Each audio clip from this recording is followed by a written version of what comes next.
വിക്രാന്ത് റോണ എന്ന സിനിമയ്ക്ക് ശേഷം അതുപോലെ ഒരു പുതിയ സ്ഥലത്ത് ജോയിൻ ചെയ്യണ പോലീസ് ഓഫീസറായിട്ട് കിച്ച സുദീപ അഭിനയിച്ച സിനിമയാണ് മാക്സ്.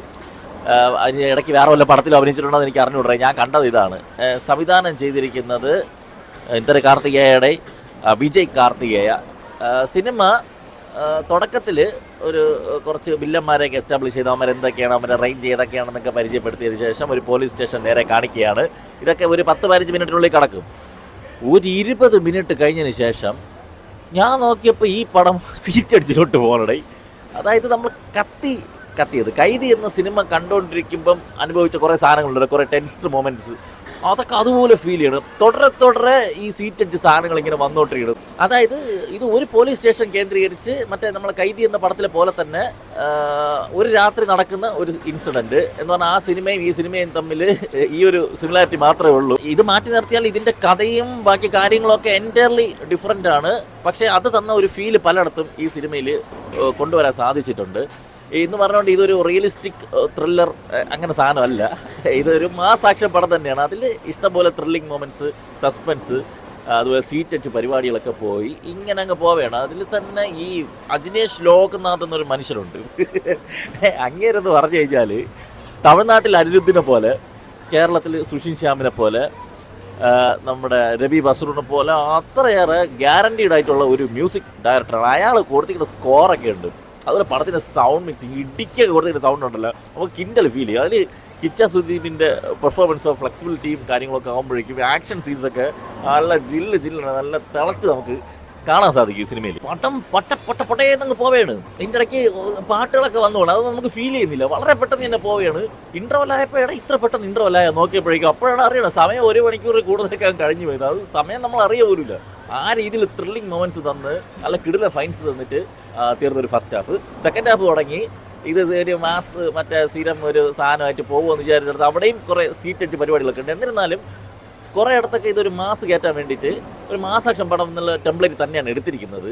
അവിടെയും പക്ഷേ നമുക്ക് ബോറടി പരിപാടിയൊന്നുമില്ല, നല്ല രീതിയിൽ ആ ഫൈറ്റ് സീൻസൊക്കെ ആസ്വദിക്കാൻ പറ്റും. പിന്നെ കുറേ ലോജിക്ക് പ്രശ്നങ്ങളൊക്കെ ഉണ്ട്. അതൊന്നും നമ്മൾ മൈൻഡിലാക്കണ്ട. ലോജിക്ക് ഞാൻ പറഞ്ഞില്ലേ, മാസ് ആക്ഷൻ പടത്തിന് ലോജിക്ക് നോക്കേണ്ട കാര്യമൊന്നുമില്ല. നമ്മളൊരു ലിമിറ്റേഷൻ ഉണ്ടല്ലോ, അതിനകത്ത് നിന്ന് തന്നെ നമുക്ക് ക്ഷമിക്കാവുന്ന ലോജിക്ക് സംഭവങ്ങളൊക്കെ മിസ്റ്റേക്കുകളൊക്കെ പടത്തിലുള്ളൂ. ഈ പടത്തിൽ ഈ സാധനം ഒരുപാട് ട്വിസ്റ്റും കാര്യങ്ങളൊക്കെ ഭയങ്കര കോംപ്ലിക്കേറ്റഡ് ആയിട്ടുള്ള ഒരു തിരക്കഥയാണ്. അത് ഭയങ്കര രീതിയിൽ ഭയങ്കര എൻഗേജിങ് ആയിട്ട് തന്നെ എടുത്തു വെച്ചിട്ടുണ്ട്. ക്ലൈമാക്സ് ഒക്കെ കണ്ടു കഴിയുമ്പോഴേക്കും ഒരു അടിപൊളി ഒരു തിയേറ്റർ എക്സ്പീരിയൻസ് നമുക്ക് ഫീൽ ചെയ്യും. മാസ് മൊമെൻറ്റ്സ് സാധനങ്ങളൊക്കെ സിനിമയിൽ ആവശ്യത്തിന് കയറ്റിയിട്ടുണ്ട്. അല്ലാതെ ഇത് ത്രില്ലറാണെന്ന് പറഞ്ഞുകൊണ്ട് റിയലിസ്റ്റിക് ആയിട്ട് അങ്ങനെ ഒരു സ്ലോയിൽ പോകാം എന്നൊന്നും അവർ വിചാരിച്ചിട്ടില്ല.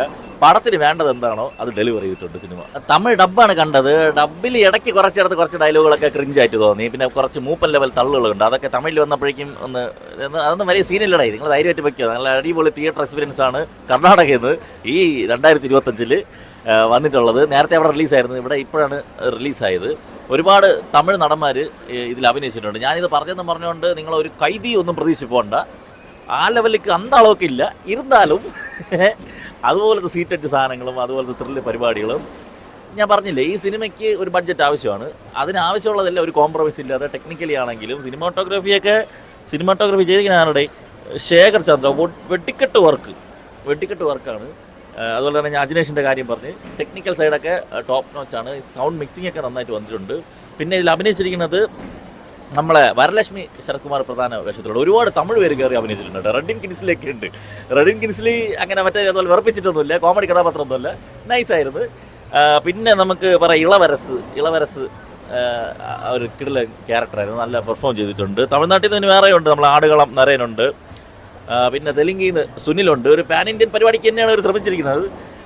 പിന്നെ വംശി കൃഷ്ണ ഒരു നല്ല റോളിൽ ചെയ്തിട്ടുണ്ട്. പിന്നെ കുറച്ച് പേരുണ്ട്. ഈ കുറച്ച് പേരേ ഉള്ളൂ എങ്കിലും എല്ലാവർക്കും നല്ല സ്പേസ് കൊടുത്തിട്ടുണ്ട്. നല്ല രീതിയിലുള്ള ഒരു തിരക്കഥയും നല്ല രീതിയിലുള്ള ഒരു തിയേറ്റർ എക്സ്പീരിയൻസും തീർച്ചയായിട്ടും കിട്ടിയിട്ടുള്ള ഒരു സിനിമയാണ് മാക്സ്. മിസ്സാക്കണ്ട, പോയിക്കണ്ടോ. എന്തരാ വരട്ടെ.